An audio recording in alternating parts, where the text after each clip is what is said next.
দর্শক, সুপ্রিয় দর্শক, আপনাদেরকে স্বাগত জানাচ্ছি আমার বিএম নিউজ ইউটিউব চ্যানেলে।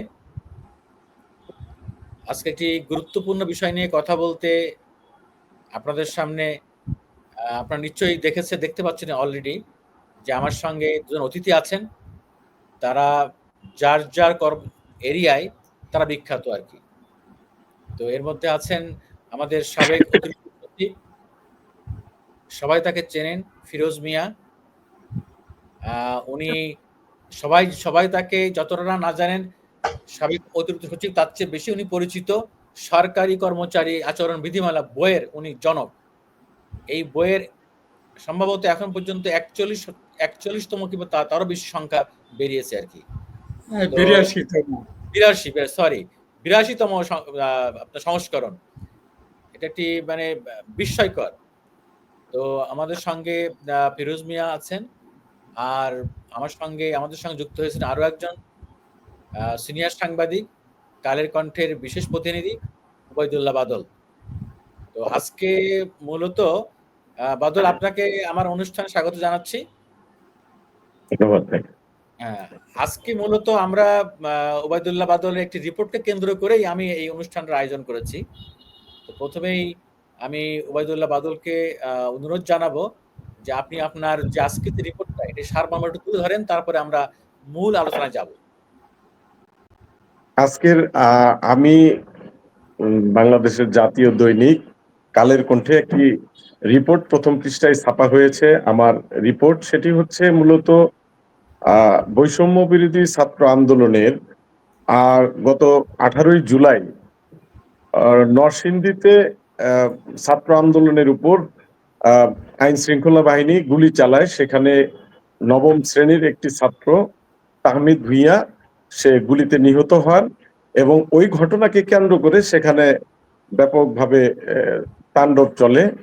তো এই বিষয়টি বাংলাদেশের আন্তর্জাতিক অপরাধ ট্রাইব্যুনালের প্রসিকিউশন থেকে এই বিষয়টির বিচার করে গ্রেফতারি পরোয়ানা জারি করেন তৎকালীন সেখানকার নির্বাহী ম্যাজিস্ট্রেট বিসিএস 37তম ব্যাচের কর্মকর্তা সাইফুল ইসলাম এবং 30তম পুলিশ ক্যাডারের কর্মকর্তা এডিশনাল এসপি অনির্বাণ চৌধুরী। এই দুইজনের বিরুদ্ধে গ্রেফতারি পরোয়ানা জারি করে এবং তাদের দুইজনকে গ্রেফতার করে কারাগারে পাঠানো হয়। মূলত এই বিষয়টি নিয়ে প্রশাসনের পরবর্তী প্রতিক্রিয়া নিয়েই আমার এই রিপোর্টটি। তো রিপোর্টে মূল বিষয় হচ্ছে যে নির্বাহী ম্যাজিস্ট্রেটগণ যারা মাঠ প্রশাসনে কাজ করছেন তারা ওই সময় তাদের দাবি অনুযায়ী তারা যখন এই সাইফুল ইসলামকে গ্রেফতার করা হয়, প্রশাসন ক্যাডারের পক্ষ থেকে বারবার আমরা যারা প্রশাসন নিয়ে কাজ করি, সচিবালয়ে কাজ করি, আমাদেরকে জানানো হয় যে সে নিরপরাধ। মূল বিষয় যেটি তারা দাবি করেন যে এই গুলির নির্দেশ সাইফুল ইসলাম দেননি, পুলিশ নিজেরা গুলি করে 18ই জুলাই যে ঘটনাটি ঘটে 22 জুলাই তাদের এমসিসিতে স্বাক্ষর নেওয়া হয়। মানে গুলির ঘটনার যে নির্দেশদাতা তাকে একটি সরকারি নথিতে স্বাক্ষর করতে হয়, যেটিকে এমসিসি বলে, সেটি স্বাক্ষর নেওয়া হয়, বাধ্য করা হয় স্বাক্ষর দিতে। মূলত তাদের দাবি যে আমাদের যদি এইভাবে বলির পাঠা বানানো হয় তাহলে যিনি স্বাক্ষর দিতে বাধ্য করলেন বা যারা গুলি করলেন তাদেরও সবারই তো একই অপরাধ। মূলত এই বিষয়টি নিয়ে সিনিয়রদের কোনো গ্রেপ্তার নাই, তাদের কোনো দোষ দেওয়া হচ্ছে না। দোষ দেওয়া হচ্ছে একদম নবীন ক্যাডার কর্মকর্তা যারা নির্বাহী ম্যাজিস্ট্রেট মাঠ প্রশাসনে কাজ করছেন। মূলত তাদের মধ্যে একটি উদ্বিগ্ন, তারা এই বিষয়গুলো নিয়ে খুব চিন্তিত। এই বিষয়টি নিয়েই মূলত আমার রিপোর্টটি ছিল। বাদল, আমি আপনাকে একটু থামাচ্ছি। আমি আমাদের ফিরোজ মিয়ার কাছে যাওয়ার আগে আপনাকে একটি প্রশ্ন করেই যেতে চাচ্ছি। তাহলে যারা এই যে নবীন কর্মকর্তা, যারা নির্বাহী ম্যাজিস্ট্রেট, তারা কি এটাই বলতে চাচ্ছেন যে আমাদের কোনো দোষ নেই, যারা আমাদের সিনিয়র কর্মকর্তা তাদের নির্দেশেই আমরা গুলির নির্দেশ দিয়েছি? এটা কোনো কথা না। হওয়ার কথা হলো তার হাতে আছে বিধিবিধান, সে তো বিধিবিধান অনুযায়ী আইনের আওতায় নির্দেশ দিবেন। সেটা কি এরকম, নাকি নাকি তার ঊর্ধ্বতন কর্তৃপক্ষের নির্দেশে পাওয়ার পরে উনি আবার আদিষ্ট হইয়া নির্দেশ দিচ্ছেন, কোনটা? জাহির ভাই, আসলে আমি এ পর্যন্ত রিপোর্ট করার পরে সারা দেশের বিভিন্ন জায়গা থেকে বিভিন্ন ব্যাচের, বিশেষ করে নির্বাহী ম্যাজিস্ট্রেট হিসেবে যারা মাঠ প্রশাসনে কাজ করছেন, তাদের অনেকেই আমাকে ফোন দিয়ে জানিয়েছেন যে অধিকাংশ জায়গায় নরসিংদীর মতো ঘটনা ঘটেছে। আমি বললাম সেই ঘটনাটা কি? তখন তারা বলল যে আসলে নিয়ম অনুযায়ী নির্বাহী ম্যাজিস্ট্রেট থাকবে, ফোর্স থাকবে। নির্বাহী ম্যাজিস্ট্রেট সার্বিক পরিস্থিতি দেখে গুলি করার মতো যদি পরিস্থিতির সৃষ্টি হয় তখন তিনি গুলি নির্দেশ দিবেন এবং আইন শৃঙ্খলা বাহিনী অ্যাকশনে যাবেন। কিন্তু জুলাই আন্দোলনে যে ঘটনাগুলো ঘটেছে সেখানে পুলিশ কখনোই নির্বাহী ম্যাজিস্ট্রেটদের মানে নির্দেশের অপেক্ষায় ছিলেন না। বিশেষ করে নরসিংদীর যে ঘটনাটি ঘটেছে সেখানে আমি একাধিক নির্বাহী ম্যাজিস্ট্রেটের সঙ্গে কথা বলে বিষয়টি যাচাই করার চেষ্টা করেছি। তাদের কথায় যে বিষয়টি উঠে এসেছে সেটি হচ্ছে যে ওই ঘটনাস্থলে যেখানে পুলিশ গুলি করে এবং তাহমিদ নিহত হয় সেখানে আসলে কোনো ম্যাজিস্ট্রেটই ছিল না। আইন শৃঙ্খলা বাহিনী। তাহলে একটা জিনিস আমরা পেলাম যে প্রশাসন ক্যাডারের কর্মকর্তারা যারা নির্বাহী ম্যাজিস্ট্রেট তারা বলতে চাচ্ছেন যে জুলাই আন্দোলনের সময় এই যে এত গোলাগুলি হয়েছে এই ছাত্র আন্দোলন দমনের জন্য, সেখানে পুলিশ যে গুলি করেছে, পুলিশ গুলি করার জন্য নির্বাহী ম্যাজিস্ট্রেটের যে নির্দেশ আদেশ সেটা পাওয়ার অপেক্ষা করে নাই, তাদের সিদ্ধান্ত ছাড়াই পুলিশ নিজেরাই গুলি করেছে, এটাই তো? জি ভাই, আরো আরেকটি গুরুত্বপূর্ণ ইনফরমেশন আমি বিকালবেলা পেয়েছি, রিপোর্টটা হওয়ার পরে পেয়েছি। সেটি হচ্ছে যে ওই সময় নরসিংদীর ডিসি ডক্টর বদিউল আলম উনি গত 14 জুলাই থেকে 20 জুলাই পর্যন্ত ভারতের নয়াদিল্লিতে সরকারি সফরে ছিলেন। তৎকালীন সময়ের নরসিংদীর ডিডিএলজি মৌসুমী সরকার রাখি তখন ডিসির চার্জে ছিলেন।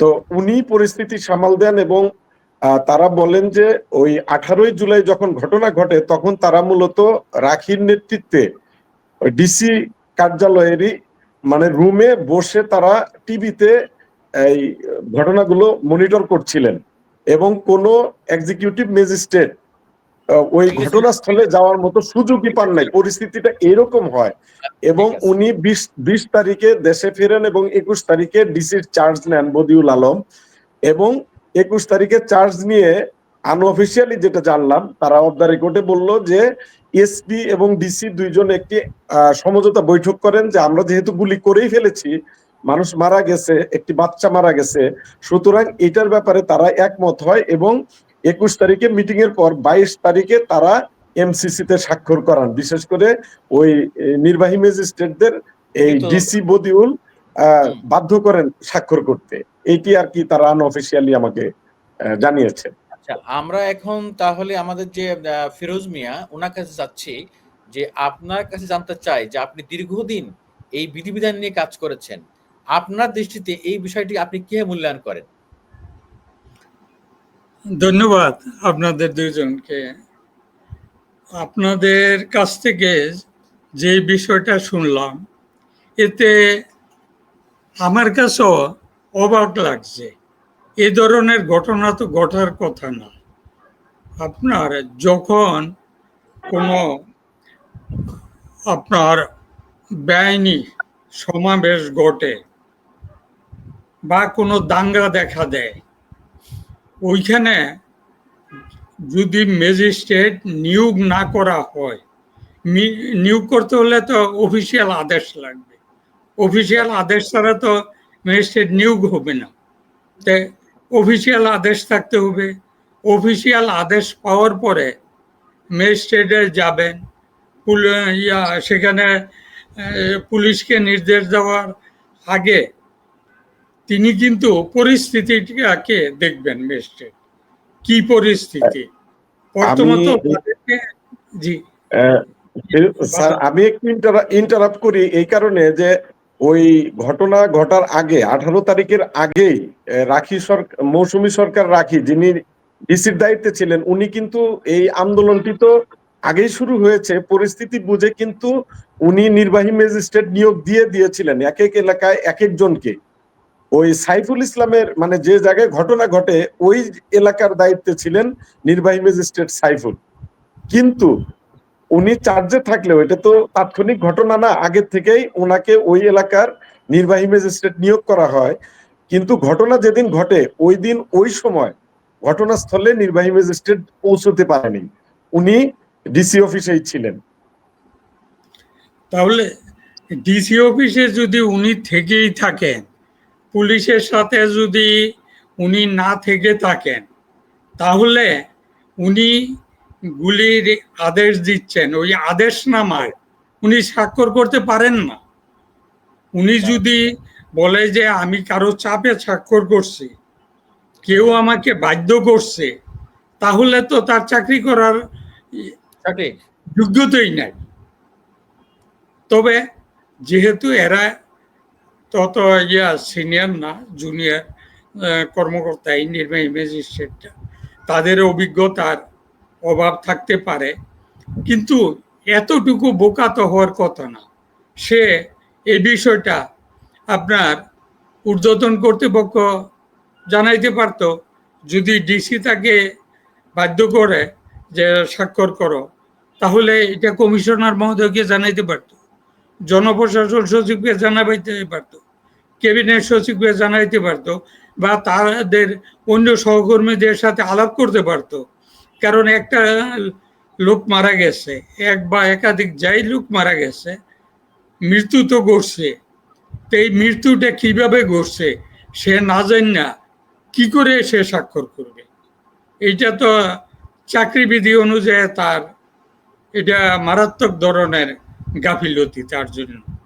আর যদি সত্যিকার নির্দেশ দিয়ে থাকে ঊর্ধ্বতন কোনো কর্তৃপক্ষ, এটা যদি প্রমাণিত হয়, তাহলে ঊর্ধ্বতন কর্তৃপক্ষ কিন্তু আপনার এই চাকরিবিধি লঙ্ঘন এবং এই ফৌজদারি আইন সবকিছু লঙ্ঘনের জন্য তারাও কিন্তু দায়ী হবে। আর যেখানে ম্যাজিস্ট্রেট এই যে আপনার ঘটনাটা বলছেন সর্বত্র এরকম ঘটনা ঘটছে, এইটা একটা আজব ঘটনাই। তে আপনার এখন আমরা দেখতে পাচ্ছি আপনার এমন তথ্য বেরিয়ে আসছে, দেখেন এতদিন আমরা শুনতাম রাজনৈতিক মামলা, এখন শুনি রাজনৈতিক বিচার। রাজনৈতিক মামলা, রাজনৈতিক বিচার, এখন রাজনৈতিক গুলি। এটা তো তাহলে রাজনৈতিক গুলি হলো, এই আদেশটা তো রাজনৈতিক আদেশ হলো, সে তো ওইখানে ছিল না। সে যদি সত্যিকার হয়ে থাকে ছিল না, তাহলে এইটা পরবর্তী পর্যায়ে হতো, এটা ইনকোয়ারি হওয়ার কথা। ইনকোয়ারি হয়ে তারপরে আপনার এইটার বিষয়ে তদন্ত শেষে সঠিক সত্যটা উদ্ঘাটন করা প্রয়োজন। আর এই যে এর মধ্যে তাদের যে গ্রেপ্তার হলো, গ্রেপ্তারি পরোয়ানা বলছেন জারি হয়েছে, আপনার সে কিন্তু যদিও আপনার স্বাক্ষর করে থাকে, অফিসিয়ালি স্বাক্ষর তো করছে, এতে কিন্তু সে অফিসিয়াল, তাহলেও অফিসিয়াল ডিউটিতে ছিল, সরকারি দায়িত্ব পালনরত ছিল।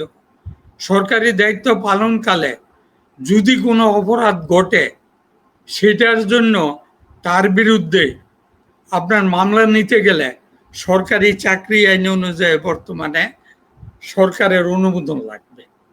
সেই অনুমোদনটা নেওয়া হয়েছে কিনা, সেই অনুমোদন ছাড়া তো আপনার পারবে না, তাহলে সরকারি চাকরি আইনের ভায়োলেশন হয়েছে।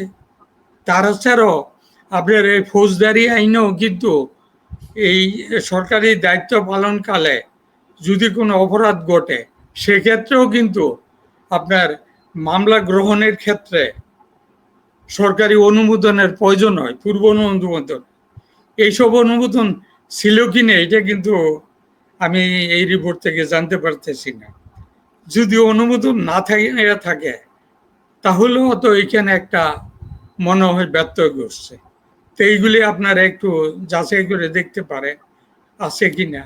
আচ্ছা আচ্ছা, তাহলে আমরা দেখলাম যে আমার মনে হয় আজকের এই অনুষ্ঠানে একজন পুলিশের সাবেক কর্মকর্তা থাকলে ভালো হতো। যারা জি, যারা এখন সিটিং আছেন তারা হয়তো থাকতে চাইতেন না। যাই হোক, মানে পুলিশের পক্ষ থেকে একজন ডিপেন্ড করা হলে আমার এটা আলোচনাটা ভালো হতো। কিন্তু আমি একটা জিনিস বলতে চাচ্ছি, আজকে নরসিংদীর ঘটনাটা না এখানে একটু বলে নেই, জি, এখানে শুধু পুলিশ না, আপনার গ্রেপ্তারি পরোয়ানা হইতে হলে তাহলে তো তাকে ওই আদালত ইয়ে দেখবে আপনার এই সরকারের অনুমোদন আছে কিনা, আমার মনে ওই হয় যেহেতু মামলা বলতে দেওয়ার হবে, সরকারের অনুমোদন আছে কিনা, আর তাদেরকে স্যার গ্রেপ্তারের স্যার ক্ষেত্রে সরকারের স্যার আমি অনুমোদন আছে কিনা। আমি যতটুকু জানি স্যার, তাকে গ্রেপ্তারের ক্ষেত্রে যাবতীয় প্রক্রিয়া সম্পন্নই করেই গ্রেপ্তার করা হয়েছে। সঠিক সঠিক আমার ধারণা এটা হয়েছে, যেহেতু কর্মচারী বিধিমালা আছে, আমার ধারণা ওই প্রক্রিয়া সম্পন্ন করার পরে তারা করেছে। কিন্তু আমি একটু আলোচনাটা অন্য দিকে তো নিতে চাই। আমি আপনাকে একটু বলি, যদি প্রক্রিয়াটা করেই থাকে তাহলে তো সরকারি অনুমোদন দেওয়ার আগে বিষয়টা সরকার যাচাই করবে। যাচাই না করে তো যে কিভাবে গুলি হলো, সে সরকারি দায়িত্ব পালন করতে গিয়া বাড়াবাড়ি করছে কিনা, আপনার যদি সে নির্দেশও দিয়ে থাকে, ওই নির্দেশটা তার আপনার যুক্তিযুক্ত ছিল কিনা। কারণ আপনার যদি জানমালের রক্ষার্থে আপনার গুলির নির্দেশ দিতে পারে, প্রথম সতর্ক করবে, হ্যাঁ, তারপরে চেষ্টা করবে তাদেরকে শান্ত করার, এরপরে মিনিমাম ক্ষয়ক্ষতি, সর্বনিম্ন ক্ষয়ক্ষতি যেরকম হয় ওইভাবে চেষ্টা করবে আপনার মুখটাকে দমানোর। যদি দমাইতে না পারে তাহলে একদম সর্বশেষ দেখা যায় যে যদি যে জানমালের ক্ষতি হওয়ার আশঙ্কা একদম এটা ঠেকানোই যাচ্ছে না, তখন কিন্তু আপনার গুলির আদেশ দিতে পারে, এবং সেখানে আদেশে লিখতে হবে কয়টা গুলি করবে, হুম, সঠিক কিভাবে গুলি করবে, হ্যাঁ, সব ডিটেলস কিন্তু ওইখানে লিখতে হবে। ও লেখে তো ওই সে আদেশগুলি দিবে, তাই না? তো এই যে সে ওইখানে এইটা তো আগে জাস্টিফাই না করে, আপনার ওইটা তদন্ত না করে মামলাটা হয় কি করে, আর সরকার অনুমোদন দেয় কি করে? অনুমোদন দেওয়ার তো কথা না। আপনার এগুলি তো আগে যাচাই করে নিবে সে, এই ম্যাজিস্ট্রেট তার দায়িত্বের বাইরে চলে গেছে কিনা, তার যেটুকু কর্তব্য ছিল ওর বাইরে গেছে কিনা। ওইটা তো আমার ম্যাজিস্ট্রেটকেও জিজ্ঞাসাবাদের প্রয়োজন ছিল। আমার ধারণা এটা হয়তো অনুসন্ধান করলে আবার বেরিয়ে আসবে। তো আমি মনে করি এখন পর্যন্ত এটাই বিশ্বাস করতে চাই যে সরকার এই সকল প্রক্রিয়া সম্পন্ন করেই মামলা এবং গ্রেপ্তারের দিকে গিয়েছে। কারণ আমি যতদূর জানি পেশাগত কারণে প্রতিটি গুলির ঘটনা তদন্ত করতে হয় এবং একটা প্রক্রিয়া আছে, একটা ফরম্যাটও আছে। সেটা যাচাই বাছাই হয়। প্রত্যেকটি গুলির ঘটনা তদন্ত করে ধাপে ধাপে নিষ্পত্তি করে এটা রেকর্ড রাখতে হয়। তো আমি আমি আমি যে কথাটি বলতে চাচ্ছি যে নরসিংদীর এই ঘটনাটা তো একটা আমাদের একটা প্রতীকী, সিম্বলিক। কারণ ২৪-এর গণঅভ্যুত্থানে, এই যে ৩৬শে জুলাইয়ের আন্দোলনে ১৫০০-এর উপরে মানুষ মারা গিয়েছে। অসংখ্য মানুষ গুলিবিদ্ধ হয়ে অন্ধ হয়েছে, পঙ্গু হয়েছে।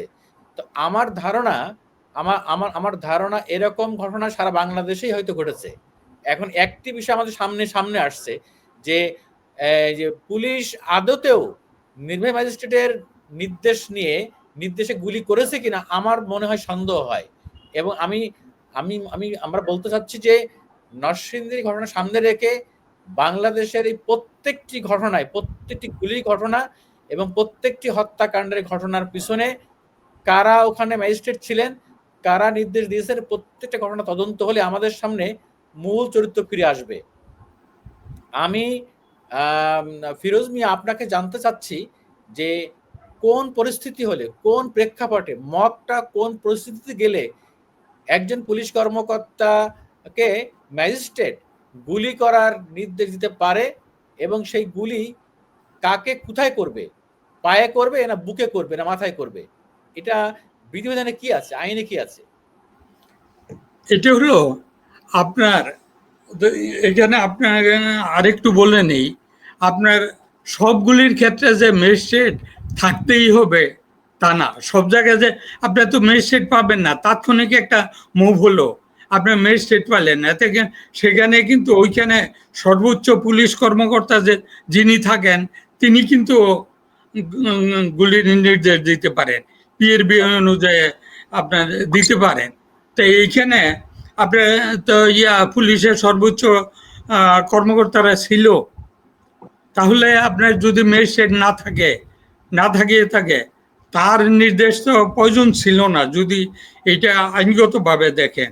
আর আপনার এটা হচ্ছে গুলিটা ওই মুহূর্তেই করবে যখন দেখা যায় আপনার গুলি করলে যে ক্ষয়ক্ষতি হবে তার চেয়ে বেশি ক্ষতি হচ্ছে, আপনার তার চেয়ে প্রাণহানির আশঙ্কা বেশি, সরকারি জানমালের আশঙ্কা আরো বেশি, তখনই আপনার গুলি নির্দেশ দিতে পারে। সাধারণ একটা মিছিল নিয়ে আসলো, এই মিছিল দেখলেই যে গুলির আদেশ দেয় তা না, এটা কিন্তু স্বাভাবিক পরিস্থিতিতে পারে না। আপনি কি মনে করেন যে জুলাই গণ অভ্যুত্থানে যে গোলাগুলি হয়েছে, যে গুলি করা হয়েছে, এই গুলিগুলো জাস্টিফাইড ছিল? আপনার এইখানে জাস্টিফাই এর তো প্রশ্ন আসে না। আপনার অনেক ক্ষেত্রে ওদের হাতে তো এমন কোনো অধিকাংশ দেখা গেছে ওদের হাতে কোনো অস্ত্র ছিল না, কোনো তেমন কোনো ছিল না ওইগুলি। আপনাকে যেমন বিটিভি ভবনে ওই যে আপনার আগুন দিছে, ওই রকম পরিস্থিতিতে আপনার হয়তো গুলি চলতে পারে। এই যে মিছিল এদিক থেকে ঢিল দিচ্ছে, ওই দিক থেকে ঢিল দিচ্ছে, এই জন্য তো গুলি না, লাঠি চার্জ হইতে পারে।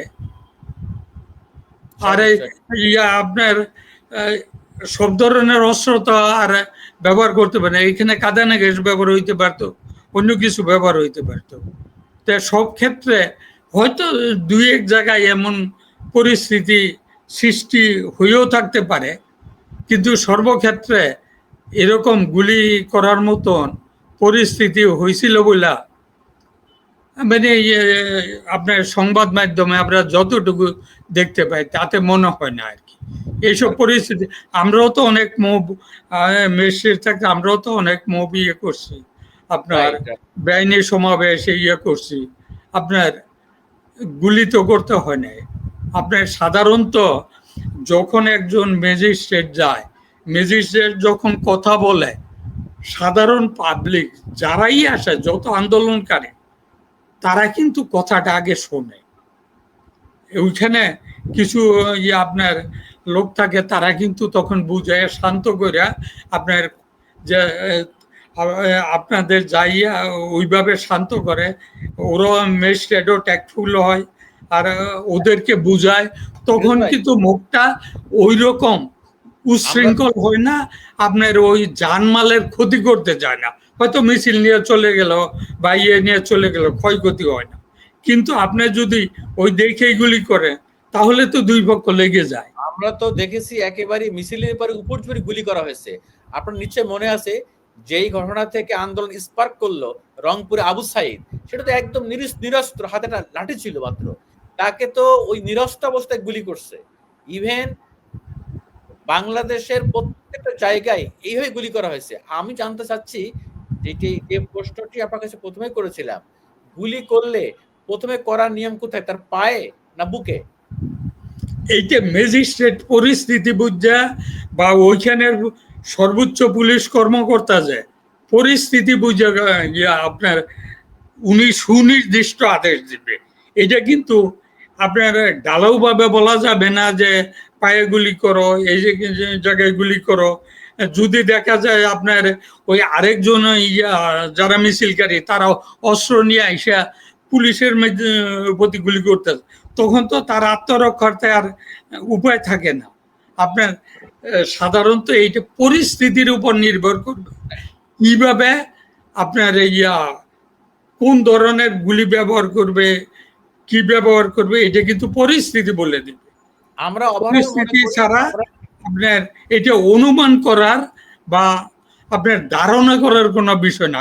কারণ এখানে মানুষের এখানে কিন্তু মানুষের মৃত্যু, একটা জীবন যাবে, একাধিক জীবন যাবে, এটা খামখেয়ালি না। আপনার অনেক চিন্তা ভাবনা করে আদেশ দিত। এইখানে পরিস্থিতি, এইখানে কোনো ধারণা কোনো কিছুই চলবে না। যে ওইখানে থাকে তার তাৎক্ষণিক বিবেক বুদ্ধি ওইখানে খাটাইতে হবে। ওইখানে আইনে বলাই আছে সর্বনিম্ন ক্ষয়ক্ষতি, সর্বনিম্ন ক্ষতি করে আপনার মবটাকে দমাইতে হবে। তাই সর্বনিম্ন ক্ষতি কি করতে গিয়া আপনার কি করবে, অনেক সময় ফাঁকা গুলিও করতে পারে। ফিরোজ মিয়া, আপনি কি মনে করেন না যে জুলাই গণ অভ্যুত্থানে যেভাবে মানুষ মারা গিয়েছে, যেভাবে গুলি করা হয়েছে, এটি তো ছিল এক ধরনের একতরফা এবং দমনের নামে একটি পারপাস সার্ভ করা। এটা তো ছাত্র জনতার উপরে যেভাবে গুলি করা হয়েছে, এটা তো সম্পূর্ণ একটা পৈশাচিক ঘটনা। আমরা যারা সংবাদ কর্মী, জীবনের ঝুঁকি নিয়ে আমরা দায়িত্ব পালন করেছি, যারা আমাদের সাংবাদিকরা জীবনের ঝুঁকি নিয়ে দায়িত্ব পালন করেছে, তারা দেখেছে যে কিভাবে পাখির মতো মানুষ গুলি করে মারা হয়েছে। এটা তো কোনো আইনি ভাষা এভাবে করে না, কোনো আইন শৃঙ্খলা বাহিনী, ইভেন হেলিকপ্টার থেকে গুলি করা হয়েছে। এগুলো কি আপনি আইনের কোন বিধিবিধান ফেলবেন? এইগুলি আপনার মানবতা বিরোধী অপরাধ। এইগুলিকে কোনো জাসিবাই করার, এই যে আবু সাইদকে গুলি করছে, এইখানে গুলির প্রশ্নই আসে না। কেন তাকে একটা নিরস্ত্র, সে হাত তুলে দাঁড়ায় রয়েছে, আপনার তাকে গিয়ে ধরতেন, তাকে লাঠি চার্জ করতেন। আপনার এইখানে এইসব জায়গায় তো প্রশ্নই না। আরো ওই যে বিভিন্ন ওরা ডিল মারতেছে, ওইখানে আপনি গুলি করবেন কেন? আপনি বড় জোর সাবধানে গ্যাস ছাড়বেন। আমরা এবার একটু ওবায়দুল্লাহ বাদল, আপনার কাছে জানতে চাচ্ছি, আপনি রিপোর্টটা করার ক্ষেত্রে নিশ্চয়ই প্রশাসন ক্যাডারের অনেকের সাথে আপনার কথা হয়েছে। আপনি কি তাদের এই ধরনের প্রশ্ন করেছেন যে এই গণ অভ্যুত্থানে চলাকালে এখন তারা অনেক অজুহাত দেখাচ্ছে যে আমরা যাই নাই, যাওয়ার পরিস্থিতি ছিল না, আমরা টিভি দেখেছি, এখন তারা অনেক অজুহাত দেখাচ্ছেন। আপনি কি তাদের বলেছেন যে এই সার্বিকভাবে গণ অভ্যুত্থানে প্রশাসন ক্যাডারে কোনো দায় নাই, যারা ফিল্ডে ছিলেন তারা অতি উৎসাহী হয়ে ভূমিকা রাখেন নাই? আজকে যদি এই গণ অভ্যুত্থান সফল না হতো, তাহলে তো এই আন্দোলনকারীরা হতো দেশদ্রোহী, আর যারা আন্দোলন দমনের কাজে ছিলেন, এই সমস্ত আমলা পুলিশ, তারা তো হতেন বীর, তারা পুরস্কার নিতেন। আপনার সাথে এই ধরনের কোনো কথা হয়েছে তাদের সাথে? আমি এই রিপোর্টটি করতে যে প্রথমেই কিন্তু চেষ্টা করেছি অ্যাডমিন ক্যাডারের যে অ্যাডমিনিস্ট্রেটিভ সার্ভিস অ্যাসোসিয়েশনের যারা নেতৃত্বে আছেন তাদের সাথে কথা বলার জন্য, যে এইরকম একটা ঘটনা ঘটলো, আপনারা এটাকে কিভাবে নিচ্ছেন। তারপরে তাদের পক্ষ থেকে কোনো ধরনের রেসপন্স পাইনি। কেউ নাম প্রকাশ করে, কেউ পরিচয় দিয়ে কোনো কথা বলতে রাজি হননি।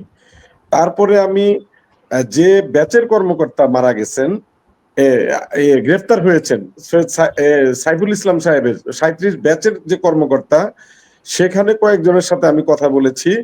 তারা একই কথা বলছেন যে ভাই, নাম প্রকাশ করে কেউ কিছু বলতে চাচ্ছেন না, কিন্তু তাদের মধ্যে যে আতঙ্ক আছে, তারা যে উদ্বিগ্ন, তারা এই বিষয়টি বলেছেন। আবার সচিবালয়ে মাঝারি গোছে, মানে সচিবের নিচে এডিশনাল সেক্রেটারি অথবা জয়েন্ট সেক্রেটারি, ডেপুটি সেক্রেটারি, এইসব স্তরে আমি কথা বলেছি।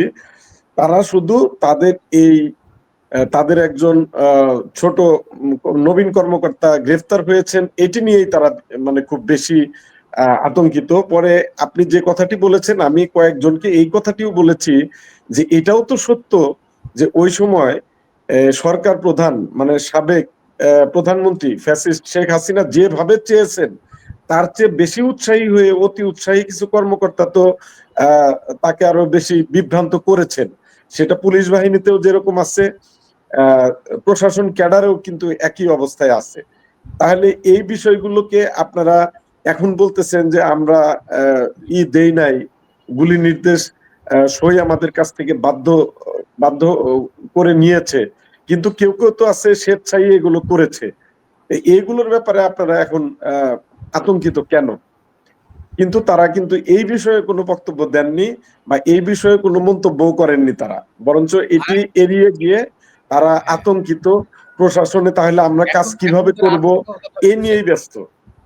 আরেকটা বিষয় আমি বলতে চাচ্ছি যে ওবায়দুল্লাহ বাদল, যে আপনি দীর্ঘদিন প্রশাসনে কাজ করেছেন, এখনো করেন, দেখেন গত 15.5 বছরে প্রশাসনটাকে কিভাবে নির্লজ্জ দলীয়করণ করা হয়েছিল। প্রতিটা স্তরে দলীয় প্রশাসনের গড়ে তোলা হয়েছিল, একতরফা প্রশাসন। সেই প্রশাসনের কাছ থেকে তো কোনো ন্যায় বিচার, এরকম আইনের শাসনকে প্রত্যাশা করে নাই। আজকে মায়া কান্না করতেছে যে তারা দায়ী না, তারা তো তাদেরই তল্পিবাহক ছিল। সেক্ষেত্রে তারা কেন তাদের যে দল বা যে ক্যারেক্টার, তারা সে লুকায়া এখন তারা ভিন্ন কথা বলছে। তো এই ব্যাপারে আপনাদের বাদল, আপনাদের দুজনের কথা শুনলাম, আপনারা একটা জিনিস, আপনারা প্রশাসনের দায় নাই বলতেছেন, প্রশাসনের দায় অবশ্যই আছে, প্রশাসন দায় এড়াইতে পারবে না। এইখানে কিন্তু একটা কিন্তু আছে। আপনি দেখেন গত 15 বছর বলেন, আপনার এর আগেও বলেন, আপনার প্রশাসনের এই যে রাজনীতিবিদরা, এদেরকে প্রশাসনের গুরুত্বপূর্ণ পদগুলিতে ব্যক্তি সিলেক্ট করে কারা? রাজনীতিবিদরা। কাদেরকে সিলেক্ট করে? যারা দুর্নীতিবাজ, যারা চাটুকার, তাবেদার, হ্যাঁ, আপনার সৎ নিরপেক্ষ ভালো কর্মকর্তা তো আপনি নিয়োগ করতেছেন না, ওইসব জায়গায় বসাচ্ছেন না। আপনার এই যে বলতেছেন, আপনার বর্তমানেও একই অবস্থা। আপনার ওই যে বলছেন যে ওই কর্মকর্তা, তার জন্য দয়া হওয়ার বা তার প্রতি সহানুভূতি থাকার কোনো কারণ নাই। কারণ সে না গিয়ে ওইখানে যদি আপনার নির্দেশনামায় সাইন করে কারো কথায়, তাহলে তার তো ম্যাজিস্ট্রেট এর যোগ্যতাই নেই, তার তো ওই চাকরির যোগ্যতা নাই। আমার ধারণা যোগ করি, তখন ওই স্বাক্ষর নিশ্চয় করেছেন 5ই আগস্টের আগে বাদল। যখনই নিয়ে আমরাও তো শোনেন, আমরাও তো চাকরি করছি। আপনার কোনো ভালো কর্মকর্তা কোনো এইসব অন্যায়ের কাছে মাথা নত করবে না। কি হবে? আমাকে সাসপেন্ড করবে, চাকরি যাবে, কি হবে? এর বাইরে তো কিছু হবে না। তাই এরা আর যারা চাপ দিছে, তারাও তো মামলার তাহলে আসামি হবে। নবীন ম্যাজিস্ট্রেট যারা নির্বাহী ম্যাজিস্ট্রেট, তাদের বক্তব্য এটাই যে আমরা কেন শুধু আসামি হব, আমরা কেন শুধু গ্রেফতার হব, আমাদেরকে যারা এই এমসিসি তে সই করার জন্য বাধ্য করেছে তাদেরকেও তো আইনের আওতায় আনা উচিত। এবং আরেকটি কথা, আপনি যে কথাটি বললেন এটার সাথে আমি একটু বাদল বলে নেই, আপনার এই কথা তারা বলতে পারে না। সে একটা ক্যাডার কর্মকর্তা, আপনার সে প্রশিক্ষণ নিয়ে আসছে, একদম আপনার চাকরিতে জয়েন করে আপনার ওইখানে যায় নাই, তার প্রশিক্ষণ নিচ্ছে, তার হয়েছে, সে মেধাবী, সব দিক দিয়েই বুঝে। কেউ যদি আপনাকে বিষ দেয়, আপনাকে জোর করলে বিষ খাবেন? সে বুঝে নেয় এই যে আমি লোক মারা গেছে, আমি ছিলাম না, কি পরিস্থিতিতে গুলি করছে, আমি নির্দেশনামা দিলাম, তাহলে যে মারা গেল সে তো বিচার পাইল না, সে যে বিচার পাইল না, তার বিচারটা তো তাহলে আমি ম্যাজিস্ট্রেট হইয়া বন্ধ করতেছি। তা আমার বিবেক কোথায়? আমার যদি এইটুকু বিবেক না থাকে, আমি ম্যাজিস্ট্রেট হব কি করে? আপনার এটা যেরকম যৌক্তিক কথা, কিন্তু বাস্তবতা গত 15 বছরে তো পরিস্থিতিটা কি কম বেশি আমরা সবাই জানি। মানে ওই ছেলে, যেমন জাহাঙ্গীর ভাই একটি কথা আমাদেরকে বলেছেন, আমি এটার সাথে একমত, যে আজকে জুলাই গণ অভ্যুত্থান সফল হয়েছে বলে তারা বলছেন আমরা এটা করি নাই। বাট যদি কোনো কারণে এই অভ্যুত্থান ব্যর্থ হইতো, সরকার যদি কন্টিনিউ করত, তাহলে যিনি স্বাক্ষর করতে চাবেন না তার অবস্থাটা কি হবে সেটাও কিন্তু ওই সময়ে মানে অনুমেয়। তারা সেই আমি কিছুই কথাটিও হইতো বলছেন। না, কিন্তু আমি যেটা বলেছি এগুলি কিছুই হইতো না, বরঞ্চ তার একটা পানিশমেন্ট পোস্টিং হইতো, এ বরঞ্চ তার বিরুদ্ধে একটা বিভাগীয় মামলা হইতো, হয়তো আমরা একটা মিথ্যা মামলা হইতো, এর বাইরে কিছুই হইতো না। আপনার আমরা আমরা যতই বলে, আমরাও তো চাকরি করে আসছি, আমরা চাকরি করছি না, এর চেয়ে কঠিন পরিস্থিতিতে, হ্যাঁ, এর চেয়ে কঠিন পরিস্থিতিতে আমাকে আপনার ডাইরেক্ট বলা হয়েছে যে ফিরোজ ভাই এটা আপনি করেন, না করলে এটা প্রধানমন্ত্রী চাচ্ছেন, এটা আপনি করে দেন, না করলে আপনি বিপদে পড়বেন। আমি বলছি পরি পড়বো, করি নাই, কি হয়েছে, আমি সচিব হই নাই, সঠিক। এর বাইরে ক্ষতি হয়েছে আর কোনো? কিন্তু না, আমি তো আমার বিবেকের কাছে আছি। এই জন্যই তো আমরা আপনাকে নিয়ে প্রাউড ফিল করি। রাইট। আপনাকে নিয়ে অনেকে প্রাউড ফিল করে, এবং এই কারণেই কিন্তু আজকে আমরা আপনাকে আনছি আর কি। আমরা এবং অনুষ্ঠানে আপনি এই কথাগুলো বলতে পারছেন। আমরা হ্যাঁ, আমি অনুষ্ঠানে শুনেন, হ্যাঁ, আমার কি বয়, আমি আমার জানা মতে জীবনে অন্যায় করি নাই, করি নাই। অন্যায় আমার বিবেকে যা বুঝছি, আইন যতটুকু বুঝছি সেভাবে কাজ করছি, কারো কথায় তো কাজ করি নাই। আবার আমরা আপনারা সাংবাদিকরাই তো আগে আমার বিরুদ্ধে কত লেখছেন না, যে ইমামের ডিউজ কুরিয়া ফেলে দিছে, দিছে, আপনারাই তো রিপোর্ট করছেন।